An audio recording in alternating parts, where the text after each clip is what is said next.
Hi guys, so today was Uyinene's funeral, and as most of us already know, Uyinene was the young beautiful queen who lost her life at the hands of a sadistic criminal.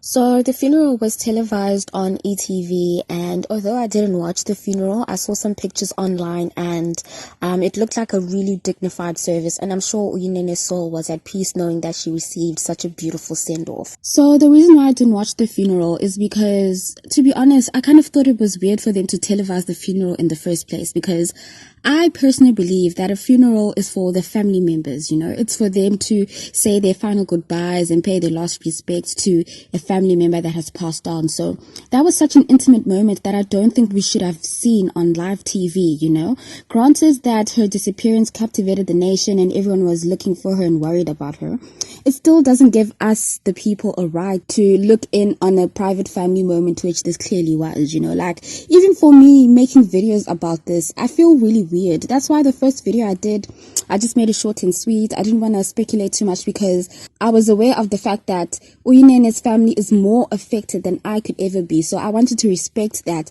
because I knew that they had to grieve privately. So when I heard that they were televising the funeral, I was just like, okay. Also, there are so many women out there that are victims of gender-based violence, but they never receive this type of energy, you know what I mean? Like, so many young ladies have lost their lives in similar manners to Nene, but they never got the same type of send-off, The nation wasn't as captivated as they are for Uyinene's death. And I'm like, okay, it was a tragic death that she went through, but let's not forget the bigger picture. The bigger picture is that so many women are going through this, and some women are not as pretty, some women are not on social media like that, some women do not have access to certain things that, a normal millennial would have, so it's hard for them to have their missing cases be treated with the same respect that Uyinene's was treated with, So I just feel like, why are we so focused on this one particular incident when a lot of women are going through a whole lot of things and we need to focus on the bigger picture? So yeah, for me, it just feels like too much energy is being spent on Uyinene's death when we know who the killer is. The person has been found. They're awaiting trial, So her case is case closed. So now we need to focus on all the other open cases. Another thing that stood out for me was the presence of Bekicele and Julius Malema at the funeral.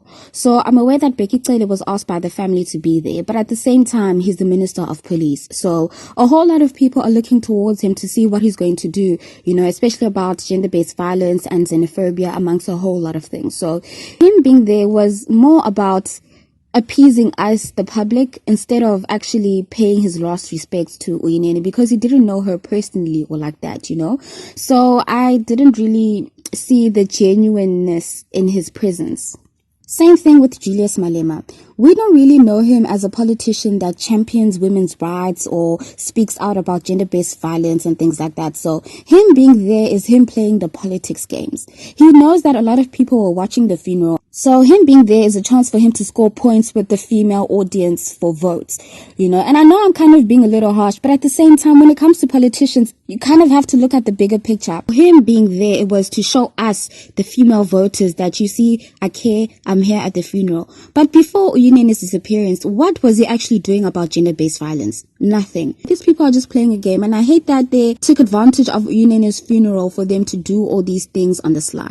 What they should have done is maybe on all government channels, so that's SABC 1, 2, 3, and ETV, they should have suspended programming for maybe 5 hours. And within those 5 hours, they should have showed like a special segment where they get prominent celebrities, male celebrities and female celebrities, to have a panel where they discuss gender-based violence, where they talk about consent, where they talk about how a woman should protect herself, and where they talk about how a man should respect a woman, and also where they show women how to defend themselves in any situation that they're faced in. That's something that was going to help people at home, because watching Uyinene being laid to rest is not going to help that girl who on a daily basis is scared to walk past some group of men because she knows that they always sexually harass her. You know what I mean? So I feel like the government and the media need to look at the bigger picture, not just be fixated on one loss of life, but be fixated on the potential loss of lives of 1,000 young ladies out there. So those are just my views. Please share your comments down below. Thanks.